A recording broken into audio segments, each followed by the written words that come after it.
चलिए, देखिए, match making के लिए किसी भी एक सॉफ्टवेयर जो है आपका, उसको क्या चाहिए होता है? एक चाहिए उसको आपकी राशि और एक चाहिए नक्षत्र। ये राशि कौन सी होगी? ये आपकी चंद्र राशि होगी, मून साइन होगा, यानी कि आपका चंद्रमा किस राशि में है और किस नक्षत्र में है। इसके बेस पे एक सॉफ्टवेयर आपको कुंडली मिलान करके देता है। ठीक है। अब इस जो मैच मेकिंग हमारा जो टॉपिक है, इसमें हम क्या क्या करेंगे, क्या क्या देखेंगे, ये मैं आपको पहले बता देता हूं।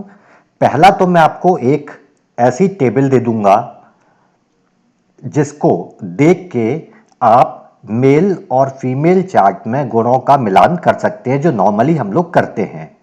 ये पूरी तरह से आपके लिए नहीं है, क्योंकि आप तो डिटेल में एनालिसिस करोगे इस चीज का। ठीक है। नॉर्मली क्या होता है आज की डेट में, अगर मैं बोलूं तो अपने बच्चों के लिए या बाकी फैमिली मेंबर्स के लिए लोगों को ज़रूरत पड़ती है, तो एक टेबल है थोड़ा सा इजी बना देती है उन लोगों के लिए जो सॉफ्टवेयर बहुत ज़्यादा यूज़ नहीं कर पाते या अवेलेबल ना हो। ठीक है, तो उसके बारे में बताऊंगा। उसके बाद देखिए, जो 8 पॉइंट सिस्टम है हमारा कुंडली मिलान मैच मेकिंग का, इसमें हर एक टर्म का इंपॉर्टेंस क्या है ये समझना पहले। ये जो 8 पॉइंट्स हैं, हर एक कितना इंपॉर्टेंट है, किसको मैं इग्नोर कर सकता हूं, कौन सा बहुत इंपॉर्टेंट है, मेजर रोल प्ले करता है। इसके बाद पॉइंट ये आता है कि इस सब के बाद भी जब हम कुंडली मिलान कर लेते हैं, उसके बाद भी प्रॉब्लम मैरिटल लाइफ में फिर क्यों होती है? भाई, आपने ग्रह मैत्री मिला ली, नाड़ी मिला ली, वश मिला लिया, वर्ण मिला लिया, उसके बाद मैरिटल डिसहार्मोनी या जो प्रॉब्लम होती हैं वो उनके रीजन क्या हो जाते हैं। इसका मतलब एक बात तो क्लियर है, ये पूरे 8 मैच करने के बाद भी कहीं ना कहीं इश्यू रह जाते हैं। तो इसके बाद हम आगे बढ़ेंगे नौमांश राशि पे, और इससे पहले ये 8 पॉइंट मिला लेने के बाद हम बेसिक एनालिसिस करते हैं चार्ट का, सेपरेट सेपरेट मेल और फीमेल का करोगे आप लोग। ठीक है, कि उनके पर्सनल चार्ट में किसी तरह के एफ्लिक्शन तो नहीं है। वो हो जाने के बाद फिर हम आएंगे किस पे? नौमांश राशि कुछ प्लैनेट्स की, उनके साथ मैच करके देखेंगे। उसके बाद हम आएंगे अष्टवर्ग पे, मून का अष्टवर्ग, वीनस का अष्टवर्ग और सर्वाष्टक वर्ग या फिर सामुदायिक अष्टवर्ग। इनको एनालाइज करने से जो हार्मनी है एक रिलेशन में, वो बहुत स्ट्रॉन्ग बन सकती है। मतलब 8 पॉइंट कैलकुलेशन के बाद, बेसिक एनालिसिस के बाद हम अष्टवर्ग को यूज कर लें तो इस हार्मोनी को और स्ट्रॉन्ग किया जा सकता है।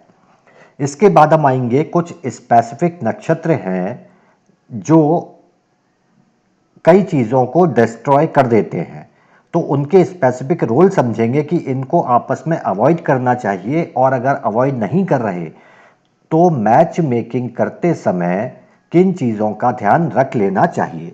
तो इस तरह से इन चीज़ों का डिस्कशन करेंगे।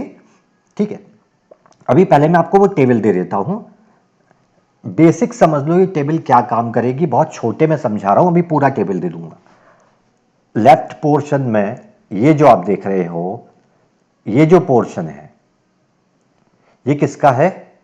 ये है फीमेल चार्ट के लिए, मतलब फीमेल के बारे में डिटेल यहां देखनी है, और ऊपर का जो पोर्शन है ये मेल के लिए है। यानी जब मैं फीमेल के लिए ढूंढूंगा तो इस वाले पोर्शन में, लेफ्ट पोर्शन में, और मेल के लिए देखूंगा तो ऊपर वाले पोर्शन, टॉप में जो पोर्शन है इसमें देखूंगा। यहां देखेंगे सबसे पहले नंबर पे आपको राशियां दिखेंगी। ये जो नंबर है ये है राशियां, यानी कि एक फीमेल का बर्थ किस राशि में हुआ है, दूसरा किस नक्षत्र में हुआ है।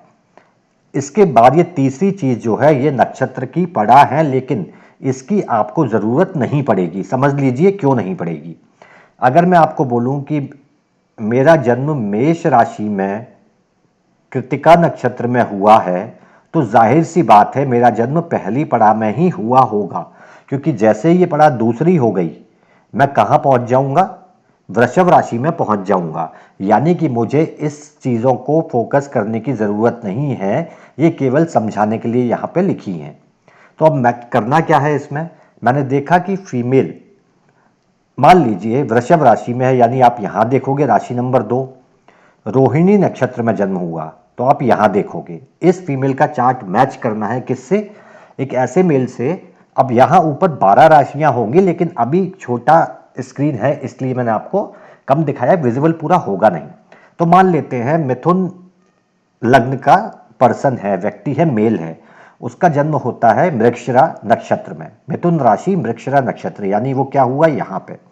तो मुझे क्या देखना है, यहाँ पे और यहाँ पे जो नंबर होगा, लेट्स से यहाँ 27 है, तो आप बता सकते हो कि भाई इनके इतने गुण आपस में मिल जाएंगे।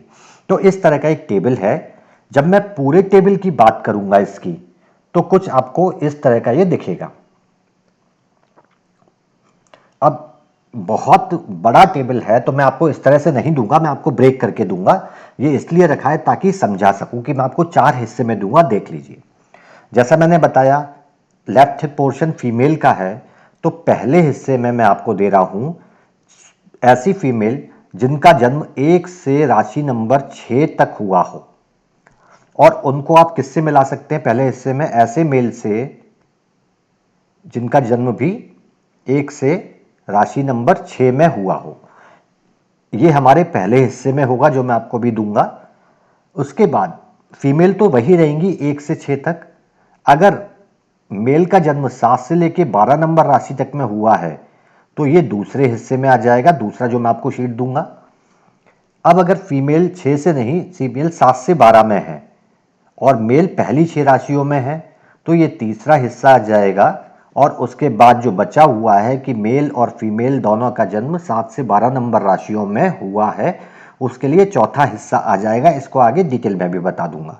मतलब कि पूरा एक शीट पे आना पॉसिबल नहीं है, इसलिए मैं आपको इस शीट को 4 हिस्सों में ब्रेक करके दे रहा हूं। चलिए देखिए, पहला शीट, जहां मुझे ऐसी फीमेल का चार्ट मैच करना है जिसका जन्म राशि नंबर 1 से 6 तक में हुआ है। तो मान लेते हैं फीमेल का जन्म वृषभ राशि यानी राशि नंबर 2 के रोहिणी नक्षत्र में हुआ। तो मैंने यहाँ पे मार्क कर दिया लेफ्ट हैंड साइड में। मुझे इसको मैच करना है किससे, एक ऐसे मेल चार्ट से जिसका जन्म हुआ सिंह राशि में यानी लियो, और उसमें लेट्स से उत्तरा फाल्गुनी नक्षत्र में जन्म हुआ। तो यहाँ पे मैं क्या करूँगा, मैं रोहिणी नक्षत्र की लाइन में आगे बढ़ूँगा और उत्तरा फाल्गुनी से इसको मैच कर दूंगा। यानी आपके पास नंबर क्या आएगा, ये जो नंबर 27 आप देख रहे हैं, ये वो टोटल नंबर ऑफ गुण है। आउट ऑफ 36 की 27 नंबर्स इनके मैच हो जाएंगे। एक और एग्जाम्पल देख लीजिए। लेट्स से फीमेल का जन्म मिथुन राशि में मृगशिरा नक्षत्र में हुआ है, जो यहाँ पे आ जाएगा। और मेल चार्ट में जन्म है कर्क राशि में। ये राशि कौन सी है, चंद्र राशि, जिस राशि में चंद्रमा है, और नक्षत्र है आपका पुष्य नक्षत्र है।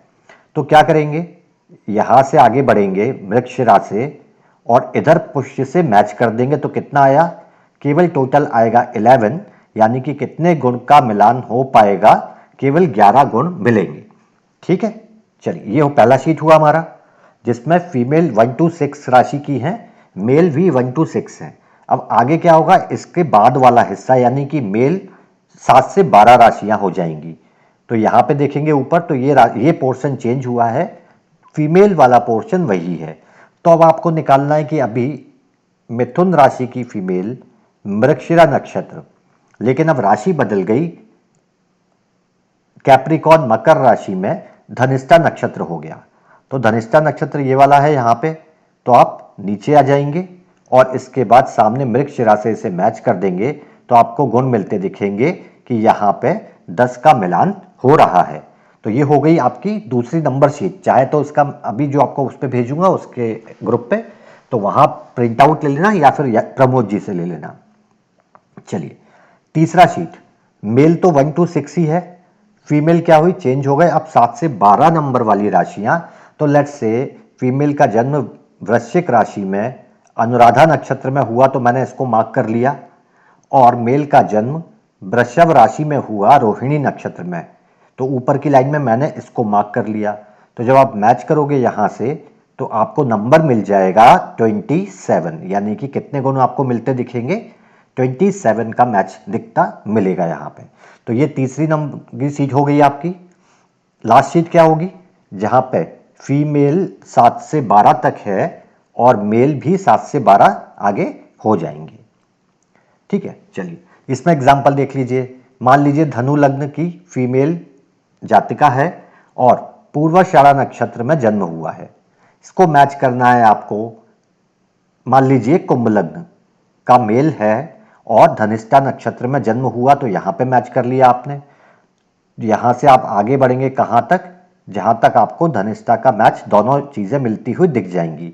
यानी कि आप कहेंगे कि इस केस में आपको 90 गुण 19 गुण मिलते हुए दिखाई देंगे। तो इस चारों शीटों के माध्यम से आप ये कैलकुलेट कर पाएंगे कि कितने गुण मिलते हैं। ये उन लोगों के लिए ठीक है कि प्रिंट आउट निकाल के, ठीक है, आपके पास पॉकेट में रखा है, दो आपके पास कुंडली आती हैं, तो आप ओपन करोगे और उनको इजीली देख पाओगे। ठीक है, तो आप शेयर कर दीजिए, ये आपके लिए नहीं है बेसिकली, आप लोगों के साथ शेयर कर सकते हैं, प्रिंट आउट शेयर कर दीजिएगा। ठीक है, ये करने के बाद हमें ये समझना रहेगा